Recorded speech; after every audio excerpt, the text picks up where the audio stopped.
Welcome dear student. मैं हूं भरत कुमार और आज सबका स्वागत करता हूं KP college of arts and science की यूट्यूब क्लास में।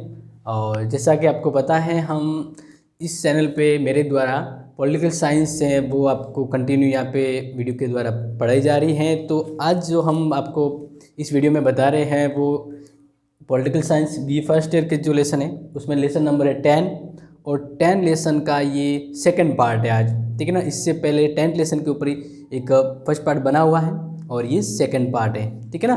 तो इसमें हम पढ़ रहे थे कि राजनीतिक चिंतन में न्याय की जो अवधारणा है उसको पढ़ रहे थे, यानी अलग अलग विद्वानों ने न्याय के बारे में अपने विचार दिए हैं। तो इसमें आपको ध्यान रखना है, जैसे मैंने इससे पहले वाले वीडियो में बताया था, यानी अरस्तु के विचार पढ़े थे न्याय के संदर्भ में, प्लेटो के पढ़े थे। तो एक बार थोड़ा इसका समराइज कर लेता हूँ। जो फर्स्ट वीडियो में था कि प्लेटो ने कहा है कि व्यक्ति के द्वारा अपने कर्तव्यों का पालन करना ही न्याय है, यानी एक तरह से उसके द्वारा जो न्याय के बारे में जो विचार दिया है वो नैतिक रूप में है, कानूनी रूप में होते हुए क्या रूप है, नैतिक रूप में उन्होंने न्याय की जो अवधारणाएं प्रस्तुत की है। और वापस दोहरा देता हूँ शॉर्ट में कि प्लेटो के अनुसार न्याय क्या है, यानी व्यक्ति को जो अपने कर्तव्य है वह संतोषपूर्वक करना ही न्याय है। ये बात सारांश रूप में प्लेटो ने बताई है और इस अकॉर्डिंग उन्होंने न्याय के दो रूप बताए थे जो आपको मैं यहाँ पे बता देता हूँ। एक तो व्यक्तिगत, दूसरा है सामाजिक रूप। तो इस तरह से प्लेटो ने दो रूप बताए जिसके अकॉर्डिंग न्याय की व्यवस्था को राज्य में विद्यमान बताया था।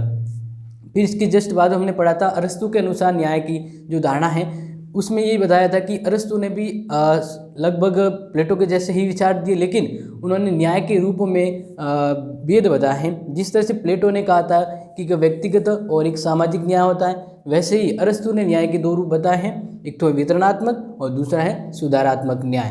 तो आपको बता दूं कि अरस्तु के द्वारा वितरणात्मक न्याय का ये मतलब है कि उन्होंने कहा है कि राज्य में वितरणात्मक न्याय के लिए वे योग्य होंगे जो राज्य के लिए योग्य हैं, जो राज्य की शासन कार्यों में भाग ले रहे हैं, राज्य के कार्यों में सेवा दे रहे हैं, तो वही वितरणात्मक न्याय के योग्य होंगे, ठीक है ना। तो उसमें उन्होंने योग्यताओं को ज़्यादा महत्व दिया था।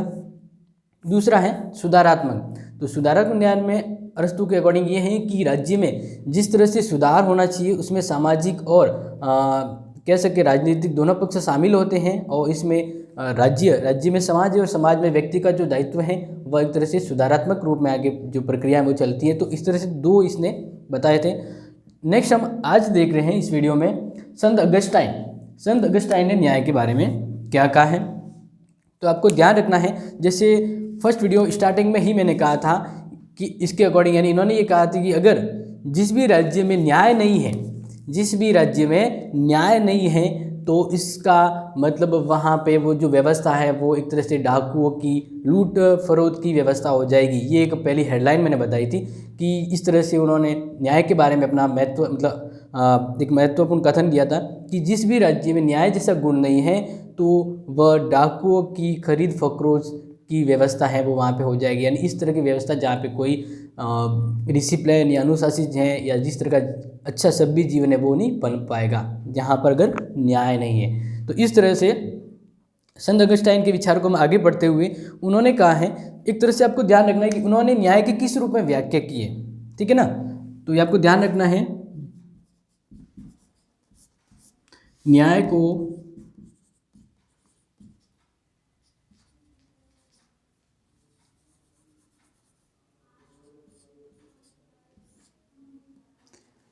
बस यहाँ पे एक तरह से ध्यान रखना है कि अरस्तु के विचार अलग थे, प्लेटो के अलग थे। अब संत अगस्टाइन ने थोड़े विचार अलग दिए हैं, वो यहाँ पे ये वापस दोहरा रहा हूँ या समझा रहा हूँ कि न्याय को संत अगस्टाइन ने एक ईश्वर के द्वारा प्राप्त तत्व है, यानी उन्होंने ये कहा है कि ईश्वरीय राज्य का सर्वप्रमुख तत्व माना है, ईश्वरीय राज्य का।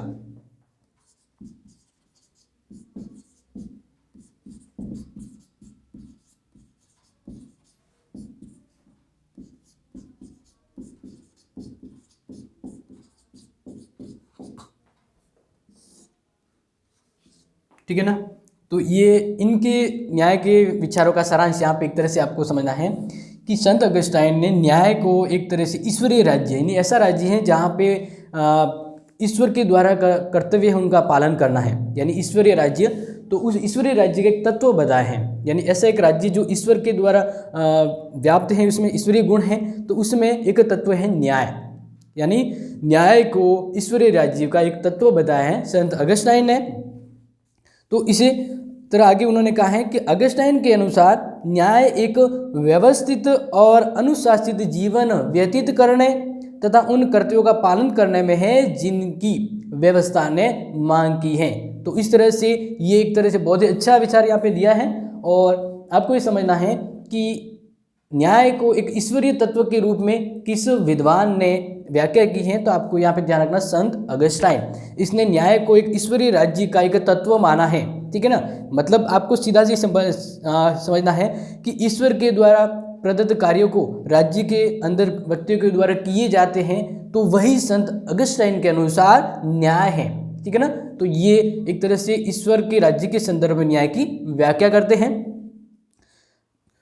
तो इस तरह से आपको एक तरह से एक और लाइन ये ध्यान रखनी है जो यहाँ पे नोट कर रहा हूँ मैं, व्यक्ति द्वारा ईश्वरीय राज्य के प्रति कर्तव्य पालन से है।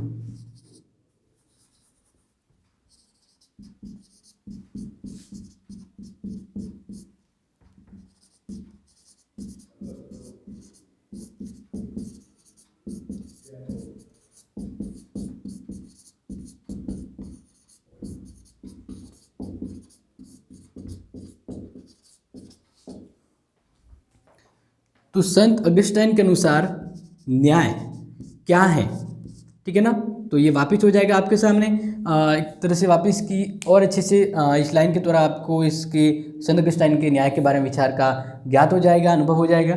संत अगस्टाइन ने कहा है कि व्यक्ति द्वारा ईश्वरीय राज्य के प्रति कर्तव्य पालन से है। यानी व्यक्ति द्वारा कर्तव्यों का पालन करना, लेकिन कर्तव्यों का पालन करना ये प्लेटो के विचार के तर्क आ रहा है। यानी अब जैसे मैंने बताया था, प्लेटो ने कहा था कि व्यक्तियों का उसी संतोषपूर्वक कार्यों को करना, जो व्यक्ति के कार्य हैं उनको अगर वो करेगा, कर्तव्यपूर्ण कर्तव्य जो कार्य है उनको किया जाएगा तो वो न्याय है। लेकिन यहाँ पे थोड़ा सा एक्सचेंज है, वो अगस्टाइन ने कहा है कि ईश्वरीय राज्य के प्रति, वो राज्य है वो एक ईश्वर प्रदत्त है, तो उस ईश्वरीय राज्य के प्रति आपके जो कर्तव्य हैं, आप अगर उन कर्तव्यों का पालन करते हैं तो इट मीन्स ये संत अगस्टाइन के अनुसार न्याय है। ठीक है ना, न्याय की ये अवधारणा है। तो इस तरह से आप समझ गए होंगे। ये हम दूसरे विचार को यहाँ पे विचारक को देख रहे हैं, तो इनका इतना ही इंपॉर्टेंट आपको नोट रखना है। और ध्यान रखें कि आप जब पढ़े तो पेन और कॉपी साथ रखें, ताकि कुछ इंपॉर्टेंट है वो पढ़ते हुए नोट भी करें। और नहीं समझ में आया तो वापस पीछे वीडियो करके बैक फॉरवर्ड करके आप वापस देख सकते हैं। तो हम देख रहे हैं आगे नेक्स्ट दूसरे जो राजनीतिक चिंतक हैं थॉमस एक्विनास।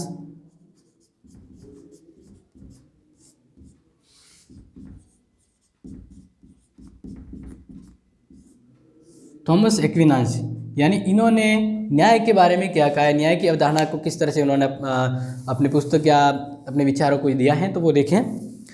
कानून और न्याय को परस्पर संबंधित माना है। ठीक है ना, इन्होंने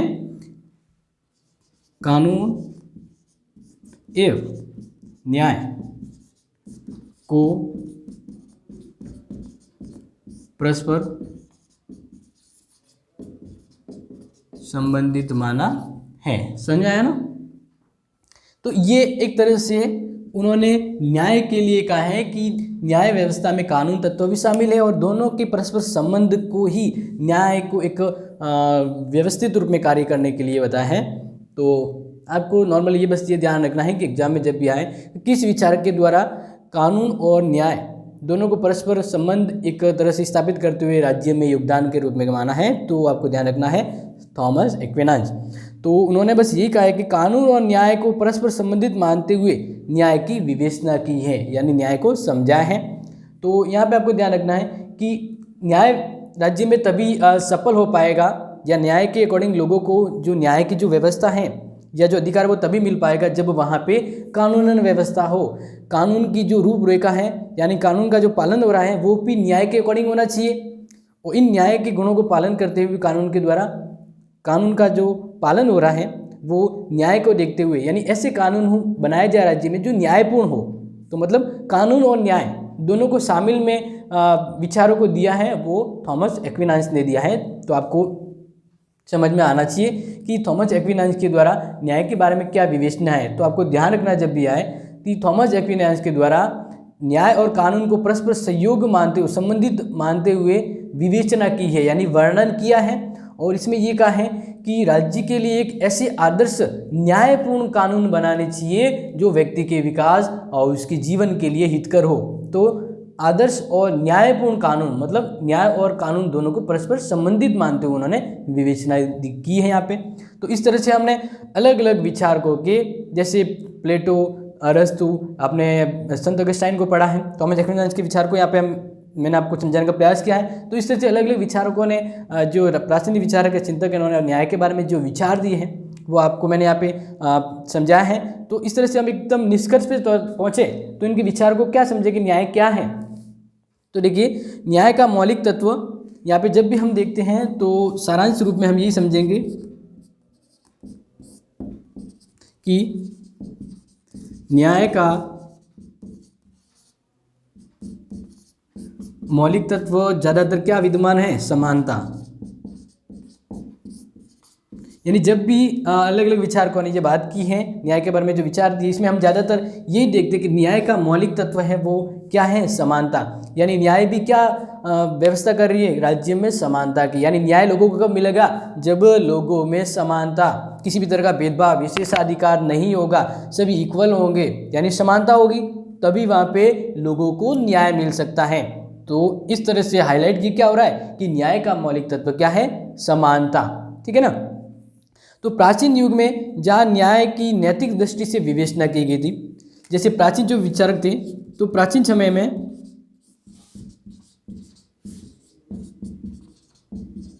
न्याय की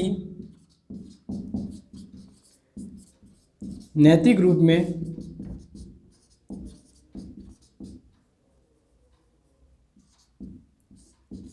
विवेचना की गई थी। ठीक है ना।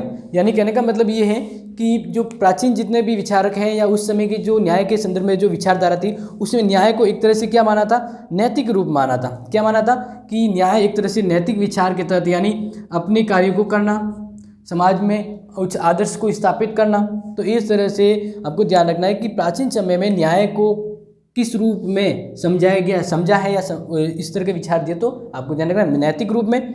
लेकिन मध्य युग और आधुनिक युग की बात करें कि उस समय न्याय की अवधारणा में क्या विचार, यानी किस तरह की प्रणाली बनी, किस तरह का विचार इसमें आया है, नवीनीकरण था। तो देखें, मध्य युग के अंत और आधुनिक युग में न्याय को कानूनी दृष्टि से विवेचना की गई। वेरी इंपॉर्टेंट, आपको ध्यान रखना है। जबकि मध्य युग एवं आधुनिक समय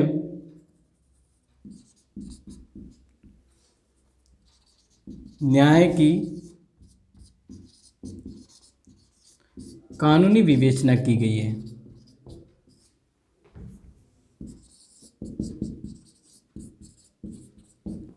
तो यहाँ पे समझ गए होंगे कि हम जो न्याय के बारे में जिस तरह से न्याय की अवधारणा को समझ रहे हैं, तो आपको समझना है कि जो प्राचीन विचारक जितने भी है, राजनीतिक चिंतन के बारे में जैसे हम बात करें कि राजनीतिक चिंतन, ठीक है ना, तो इसमें न्याय की जब अवधारणा की बात करें तो इसमें प्राचीन समय के जो विचारक या जो चिंतक है जिन्होंने अपने विचार दिए, तो उन्होंने न्याय को एक तरह से नैतिक रूप माना है। एक नैतिक रूप मानते हुए उसके संदर्भ में विवेचना की है कि न्याय क्या है। और इसके बाद जब हम मध्य युग और आधुनिक समय के अंतर्गत जब न्याय के विचारों को पढ़ते हैं, तो न्याय को उस समय एक तरह से कानूनी रूप माना है, यानी कानूनी संदर्भ में विवेचना की है, वह आधुनिक समय में न्याय की अवधारणा को समझाते हुए किया। ठीक है ना, आपको समझ में आ गया। ये दोनों आपको विशेष तौर पर ध्यान रखना है कि प्राचीन समय में न्याय को एक तरह से नैतिक रूप माना है और आधुनिक समय में न्याय को कानूनी रूप माना है। इस रूप में विवेचना की है, अवधारणा की है। ठीक है ना। नेक्स्ट आगे देखिए,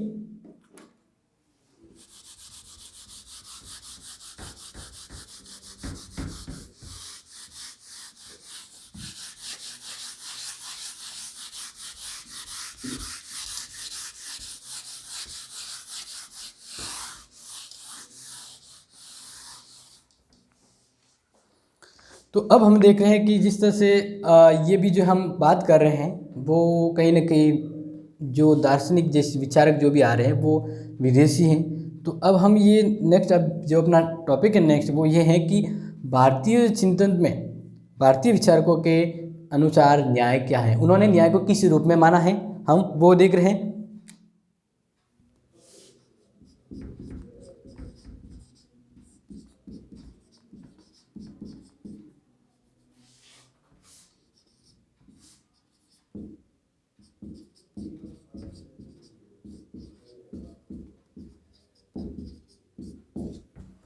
भारतीय राजनीति चिंतन में न्याय, ठीक है ना, ये आपको समझना है कि जो वेस्टर्न जो पाश्चात्य विचारक है उन्होंने न्याय के संबंध में जो विचारक या जो विचार दिए हैं वो हमने अभी जस्ट पढ़े हैं। तो अब भारतीय विचारकों के अनुसार न्याय क्या है, उन्होंने न्याय के बारे में किस तरह से अपने विचार रखे हैं, तो हम वो देख रहे हैं। तो देखिए, जैसे हम बात करें कि प्राचीन समय के भारतीय राजनीतिक चिंतक कौन हैं, तो हम उसमें यहाँ पे बात करें कि जैसे मनु कौटिल्य बृहस्पति,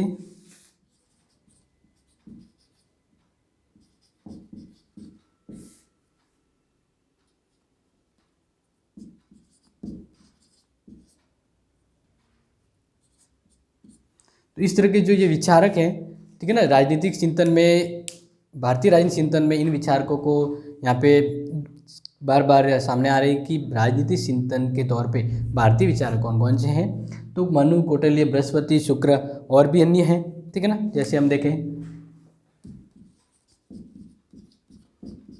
भारद्वाज, सोमदेव, तो ये आपको बता रहा हूँ कि जैसे जो विदेशी जो विचारक हैं, जो राजनीति के संदर्भ में हम बार बार अटपटे नाम जैसे पढ़ते हैं, तो भारतीय चिंतन में, भारतीय प्राचीन राजनीतिक चिंतन में कौन से विचारक हुए हैं, तो ये प्राचीन विचारक है मनु, कौटिल्य, बृहस्पति, शुक्र, भारद्वाज और सोमदेव। तो ये है वो प्राचीन विचारक हैं भारतीय राजनीति चिंतन में। तो इनके विचार क्या है, यानी इनके अकॉर्डिंग न्याय क्या है, तो वो हम देख रहे हैं। राज्य की व्यवस्था में न्याय को इन्होंने भी महत्वपूर्ण माना है कि न्याय एक तरह से महत्वपूर्ण है, ठीक है ना। यानी राज्य में जिस तरह की व्यवस्थाएं चलती है, राज्य का ये जो कार्य है जिसमें प्रजा है उनकी प्रजा पालन की जिस तरह व्यवस्था होती है, तो राज्य में इन्होंने भी न्याय को महत्वपूर्ण माना है।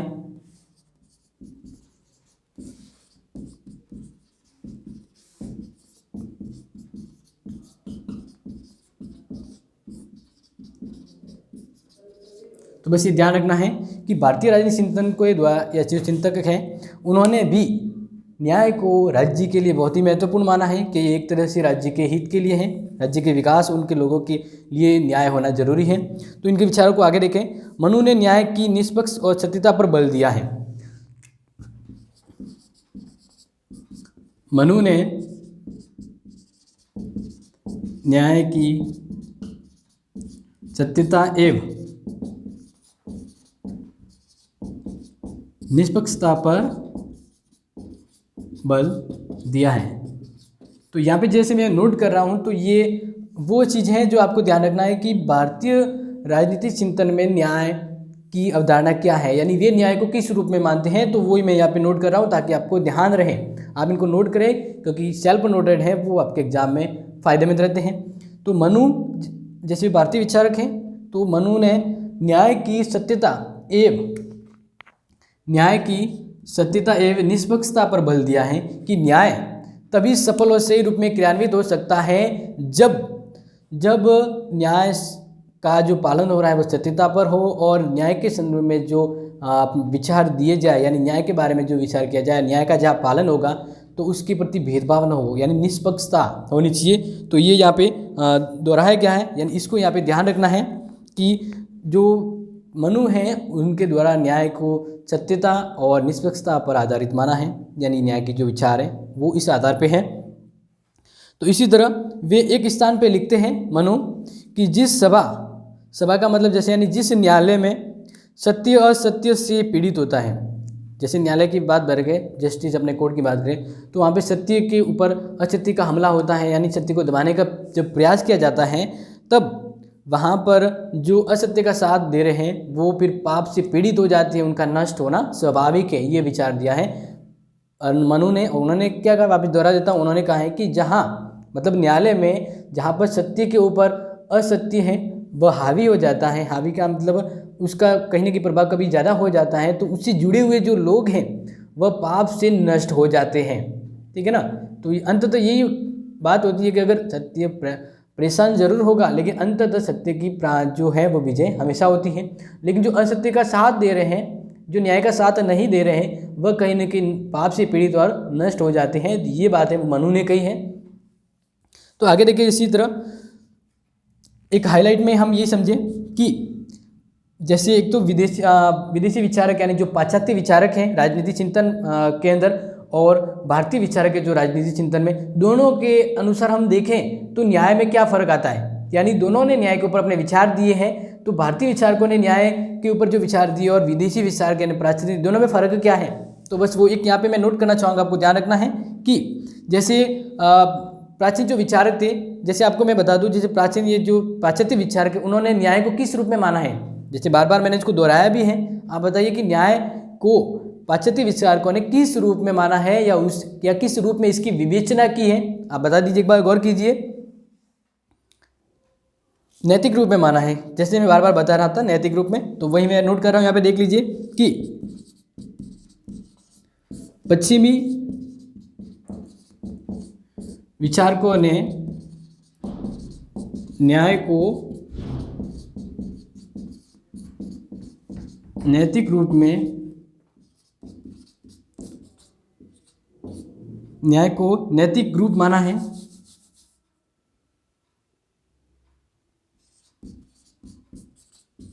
और इसकी विवेचना की है। ठीक है ना। इसी तरह भारतीय विचारकों की बात करें, भारतीय राजनीतिक जो विचारक हैं, विचारकों ने न्याय को कानूनी रूप में माना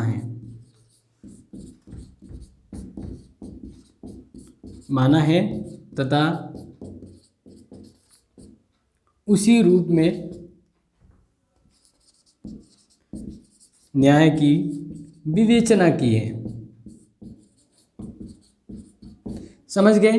आपको बस ये ध्यान रखना है, दोनों में मेन जो पॉइंट है वो ये है। ठीक है ना। क्योंकि जो पश्चिमी विचारक है, वेस्टर्न थिंकर है राजनीति के अंदर, उन्होंने न्याय की लगभग जो विवेचना की है या न्याय को किस रूप में माना है, कानूनी रूप में। ठीक है ना। जैसे मैंने बता दिया था, नैतिक रूप में, क्योंकि पाश्चात्य विचारकों ने कानून को नैतिक रूप में माना है, इसी रूप में उन्होंने विवेचना की, अपने विचार दिए हैं, जिस तरह से हमने पढ़े थे अभी। और अब जब हम भारतीय विचारकों की पढ़ रहे हैं कि भारतीय विचारकों ने न्याय को क्या माना है, किस रूप में माना या किस रूप में विवेचना की, तो आपको ध्यान रखना है कि भारतीय विचारकों ने न्याय को एक तरह से कानूनी रूप माना है। ठीक है ना। वो कानूनी रूप में ही विवेचना की है। तो अब ये पता होना चाहिए कानूनी न्याय का मतलब, यानी कि न्याय जब राज्य में स्थापित होगा तो वो कानून के सहारे होगा, यानी ऐसे कानून बनाए जाएंगे जो न्यायपूर्ण हो, और इसके तहत राज्य में जब न्याय का पालन हो रहा हो तो कानून के अकॉर्डिंग होगा। और जब कानून बनेंगे और जब कानून बन रहे हैं तो उसमें भी न्यायपूर्ण जो नज़रिया वो देखा जाता है कि किस तरह से लोगों के लिए फ़ायदेमंद होगा। और जब कानून को लागू किया जाता है राज्यों में, तब उससे किसी को हानि नहीं हो, यानी सभी को उस कानून का फ़ायदा हो, सभी लाभान्वित हो और सभी को न्यायपूर्ण सामाजिक व्यवस्था में ये कानून है वो फ़ायदेमंद रहे, उसका योगदान रहे। तो इस तरह से कानून को न्याय के संदर्भ में समझा गया है। वो विचारधारा है या वो जो विचारक हैं वो भारतीय विचारक हैं लगभग। और आधुनिक समय में न्याय की जो विचारधारा प्रस्तुत की है, न्याय को कानूनी रूप माना है। ठीक है ना। तो इस तरह से जैसे आपने ये समझा है, तो देख लीजिए कि नेक्स्ट जो हम पढ़ रहे हैं वो ये है कि, इसको पॉज कर दीजिए।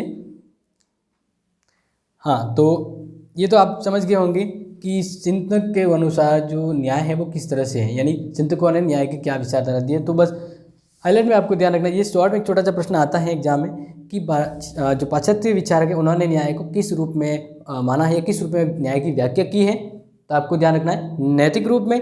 और भारतीय जो विचारक है उन्होंने न्याय की जो व्याख्या किया है या जो न्याय के ऊपर जो विचार दिए हैं वह कानूनी या कानूनन न्याय को, यानी जो न्याय का जो रूप है वह है कानूनी रूप, तो इस रूप में व्याख्या की है। तो ये आपको ध्यान रखना है। नेक्स्ट हम देख रहे हैं आगे।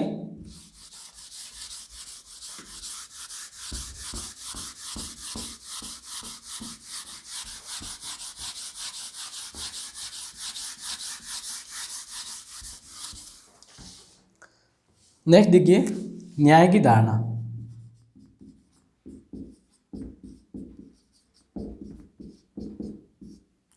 यानी जिस तरह से अभी हमने पढ़ा है फर्स्ट पार्ट में जो पढ़ा था, जैसे फर्स्ट पार्ट में ये पढ़ा था कि जो न्याय के संदर्भ में है पाश्चात्य विचारकों के क्या विचार रखे, भारतीय विचारकों ने किस तरह से अपने विचार दिए हैं, न्याय के संदर्भ में किस तरह का उन्होंने न्याय को रूप के रूप में संदर्भ में माना है। तो अब जब हम ये पढ़ रहे हैं तो वो ये है कि न्याय की धारणा, यानी न्याय का जो यहाँ पे अस्तित्व क्या है, न्याय को हम क्या समझते हैं, तो वो यहाँ पे हम समझेंगे।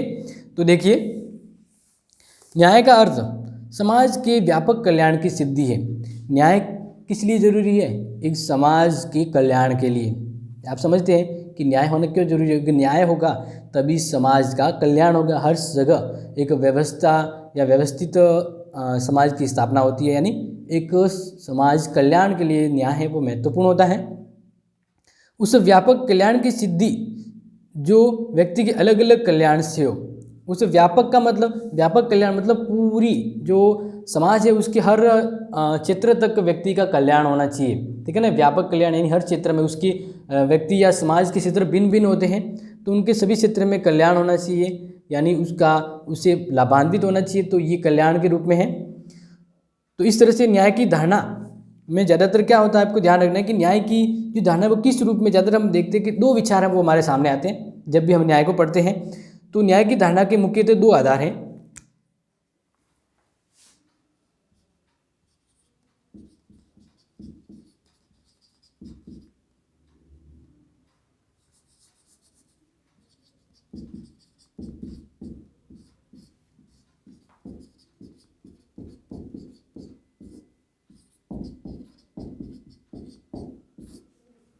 तो अब यह आपको समझना है कि ये मैं जो लिखा है इसका मीन्स ये है कि न्याय के संदर्भ में जो ये विचार दिया है, यानी न्याय की जब हम धारणा या कहने का मतलब ये जो विचार पढ़ रहे हैं तो ये किस पर आधारित है? स्वतंत्रता और समानता, यानी इन दोनों के अस्तित्व, दोनों के मिले जुले रूप के कारण ही न्याय है वो अस्तित्व में यानी राज्य में विद्यमान हो सकता है। तो इस तरह से न्याय के दो आधार कौन से होंगे? स्वतंत्रता और समानता, ठीक है ना। ये दो आधार हैं वैसे जिसके आधार पर न्याय की जो व्यवस्था है वो राज्य में स्थापित हो पाती है।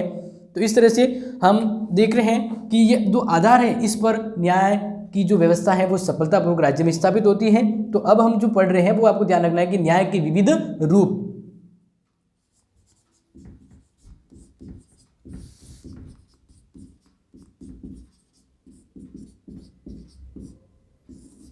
ठीक है ना। न्याय के विविध रूप कि न्याय के संदर्भ में जैसे हम पढ़ लिया कि आधार, न्याय के दो आधार है जिस पर न्याय की व्यवस्था राज्य में स्थापित होती है। तो अब हम पढ़ेंगे कि न्याय के रूप कौन कौन से, अलग अलग रूप है, इसलिए हम यहाँ पे विविध रूप का जो टाइट लगाया है वो ध्यान रखना है। तो पहला जो है वो है कानूनी रूप। इसके बाद जब नेक्स्ट पढ़ेंगे जो नैतिक रूप, तो हम पहला नैतिक रूप से स्टार्ट करते हैं।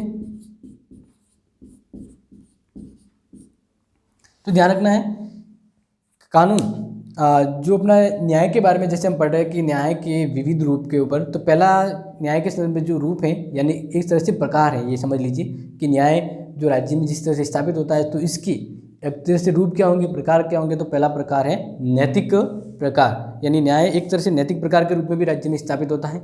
तो इसके अलग अलग दृष्टिकोण यानी रूप को यहाँ पे समझ रहे हैं। तो देखिए परंपरागत रूप में न्याय की धारणा को नैतिक रूप में ही अपनाया गया है, यानी इसका मतलब ये है कि न्याय के संदर्भ में जो प्राकृतिक जो विचारधारा होती है, सोच होती है, वही नैतिक न्याय है। प्राकृतिक नियम और प्राकृतिक आधारों पर आधारित जीवन व्यतीत करना ही नैतिक न्याय है। इसको नोट करना पड़ेगा, आपको ध्यान रखना है कि प्राकृतिक नियम और प्राकृतिक आधारों पर,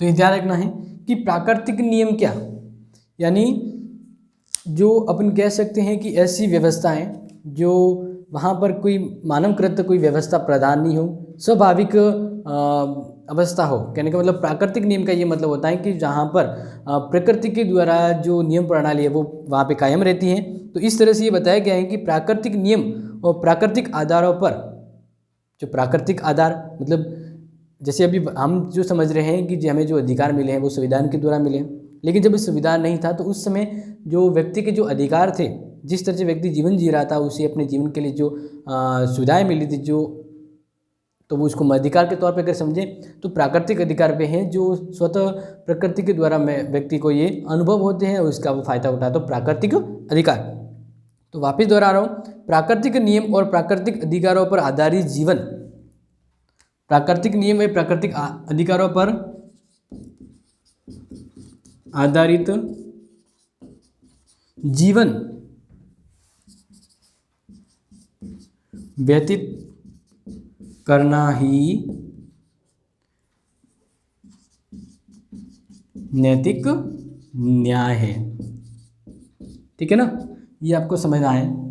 नैतिक का मतलब ज़्यादातर ये प्रकृति की जो जिस तरह की व्यवस्था है, वहाँ की जो गतिविधियाँ हैं, उनसे लाभान्वित होते हुए व्यक्ति जिस तरह से अपना जीवन जीता है वो नैतिक न्याय से संदर्भित होता है। तो यहाँ पे ये ध्यान बताया गया है, प्राकृतिक नियम जो प्रकृति के द्वारा ऐसे कोई नियम है, यानी प्रकृति के नियम का मतलब होता है जो व्यक्ति के अनुकूल हो, जो किसी के द्वारा न बने हो, उसके अकॉर्डिंग व्यक्ति जी रहा है, प्राकृतिक अधिकार है।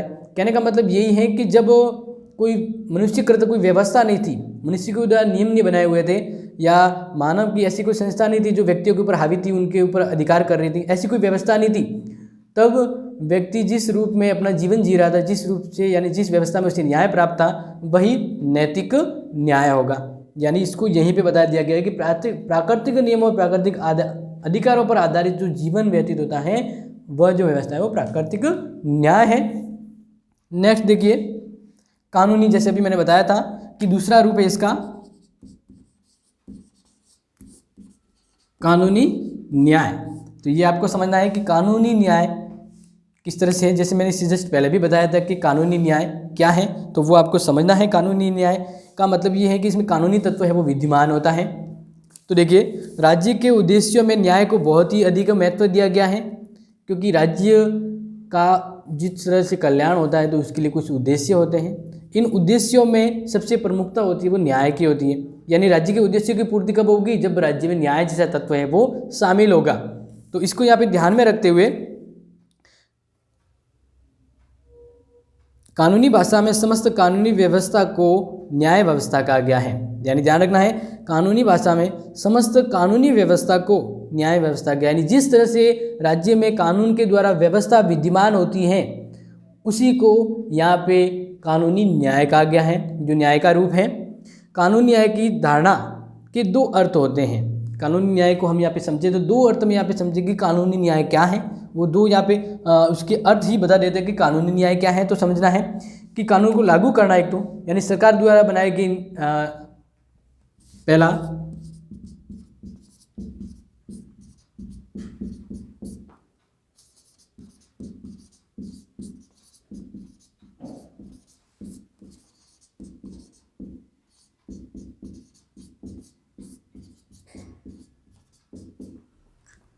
यानी ये मैं जो समझा रहा हूँ कि कानूनी न्याय क्या है, तो इसके दो अर्थ निकलेंगे।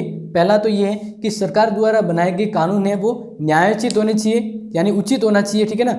और दूसरा यहाँ पे मैं बता रहा हूँ कि दूसरा हम समझे कि कानूनी न्याय क्या है, तो ध्यान रखना, कानून को लागू करना या बनाए रखने का जो ढंग है वह न्यायोचित होना चाहिए।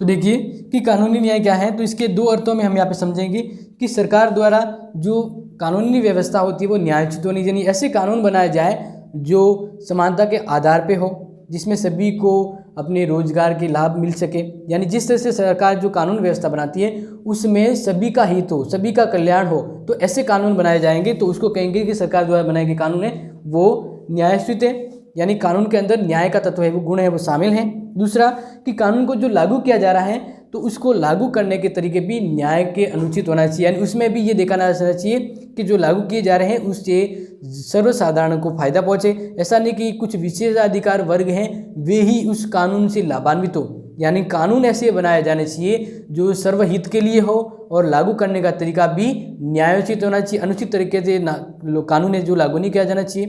तो ये जो व्यवस्था है कानून के संदर्भ में जो विचार हम पढ़ रहे हैं वही क्या है, कानून या कानूनी न्याय। तो ये आपको समझना है। नेक्स्ट जैसे हम बात करें तीसरे रूप की बात करें तो आपको ध्यान रखना है कि जब अपना जो वीडियो ये फिलहाल तो हम यहीं तक रखेंगे, इसका जो नेक्स्ट पार्ट होगा उसमें हम न्याय के जो अलग अलग रूप है उसको पूर्ण रूप में समझ लेंगे। तो आपको ध्यान रखना है कि नेक्स्ट वीडियो है जिस पर हम विशेष रूप से कानूनी जो रूप है उसके ऊपर चर्चा करेंगे। तब तक आपको ये जो पढ़ा है वो आप वापस देख लें और इससे संबंधित कुछ नोट्स है तो आप बना लें, क्योंकि सेल्फ नोट आपके काम आएंगे। और ध्यान रखना है कि अगर लॉन्ग होगा तो आपको दिक्कत होगी, इसलिए शॉर्ट वीडियो में हम यहाँ तक समापन करते हैं और नेक्स्ट वीडियो हम अगले लेसन में लेके आ जाएंगे। नहीं कहने का मतलब नेक्स्ट जो पार्ट होगा वो 10th लेसन का 3rd पार्ट होगा जिसमें हम न्याय के विविध रूप पर चर्चा करेंगे। Thank you.